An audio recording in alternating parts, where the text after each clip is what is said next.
Hello, my name is Doug. I am part of the team that worked on the Navel, a processor for CSE560 Advanced Computer Architecture, and today I'm going to demonstrate a few things that our processor is capable of doing. So to get started, let me talk about how we load our program data into the processor.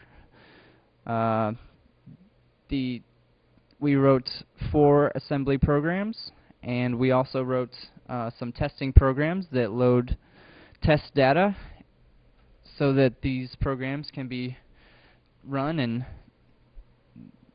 tested appropriately.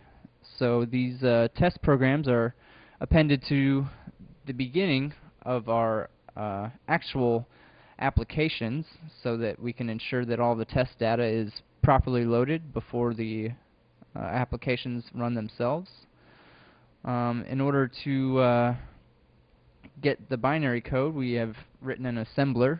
So all of our assembly is run through this assembler, and it produces binary code according to the instruction set that we designed. This binary code is then copied into the instruction cache so that it can be executed on our processor. And I'll go ahead and give you a demonstration of the assembler. This is actually the first program, the simple stat program, and up here is all of the test data. Down here is the simple stat program itself.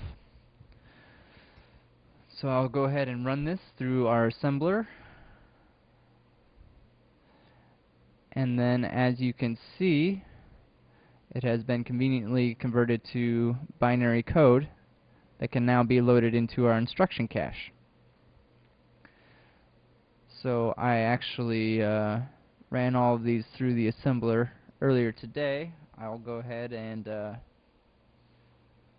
load this into our instruction cache now.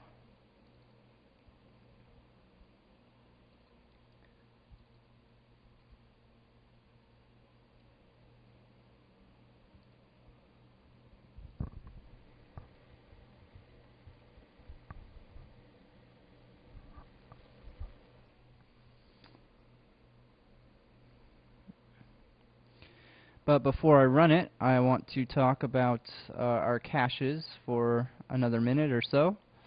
We've got 2 caches, a data cache and an instruction cache.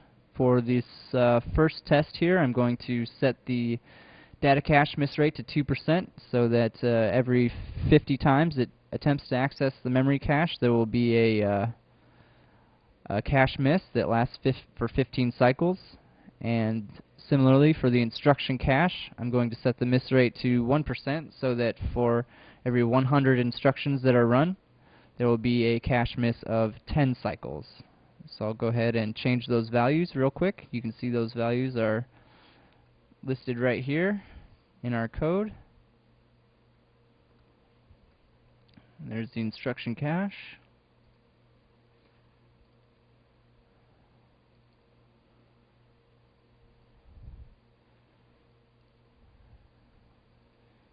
And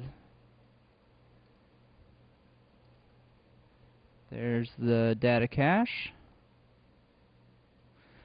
So now that everything's set, I will go ahead and start a simulation with this program.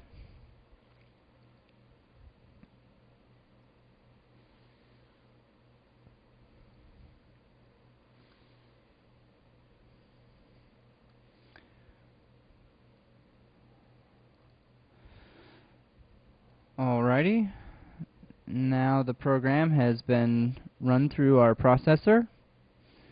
You can see here it looks like we have an instruction cache miss. Everything just comes to a screeching halt for that 10 cycles. See if I can find a data cache miss. Here's a data cache miss. Similarly, everything comes to a halt for 15 cycles. Alrighty, and now I'd like to talk about hazards. We detect many kinds of hazards. Today I'm just going to talk to you about one of them. We actually have a load use hazard in our simple stat program, which I'm going to bring up here. So here's the code for our simple stat, and as you can see here on line 152, we load a value into register 0, and here on the very next line, we try to use that value that's in register 0 to perform an add. And this will cause a load use hazard, of course, and here on our processor, our program counter is here at the top. You can see here's 152 and 156. Our processor actually detects this load use hazard that occurs, and this load use signal here goes high and tells the processor to stall. So as you can see, everything stalls for 1 cycle, and this next instruction lasts for 2 cycles instead of 1 because of that stall, so that the hazard can be resolved. We also have full bypassing, but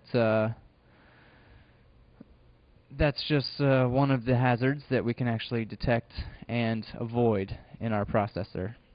So now I will actually start running these programs, but before I do that, I'm going to change these cache settings a little bit. I'm going to change the data cache miss rate to 1%, so that every 100 times memory is accessed, it will stall for 30 cycles. The instruction cache miss rate is going to be changed to 2%, so that for every 50 instructions that are run, there will be a stall for 20 cycles. So I will go ahead and change those values real quick.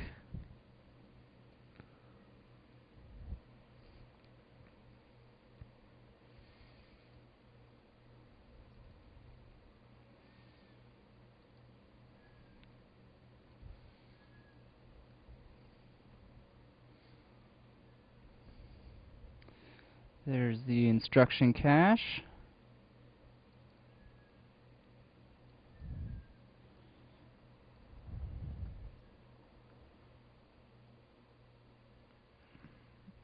And there's the data cache. So now I'm going to load the simple stat program again, except this time, instead of using these values, I actually have a different version of the program set up to run using a different set of values. So I'll go ahead and pull that up. Here's the assembly code. And here's the corresponding binary code, which I'm going to go ahead and copy into our instruction cache.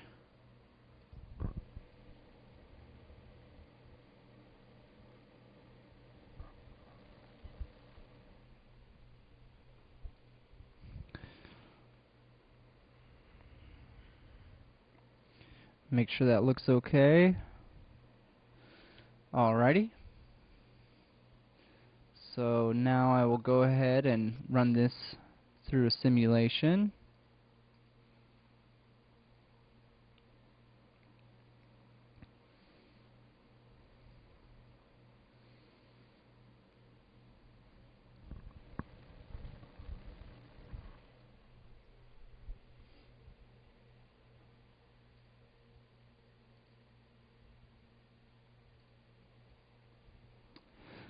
So now the program has been executed on our processor,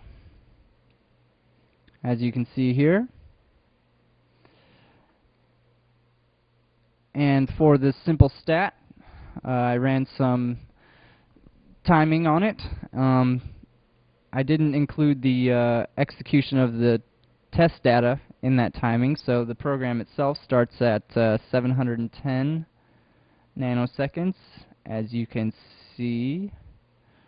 Is about right here.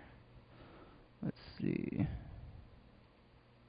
Here's where the actual program execution begins, and it ends at about 8,500 nanoseconds down here, just after a lovely cache miss, it looks like. So that brings us to a total time of 7,880 nanoseconds.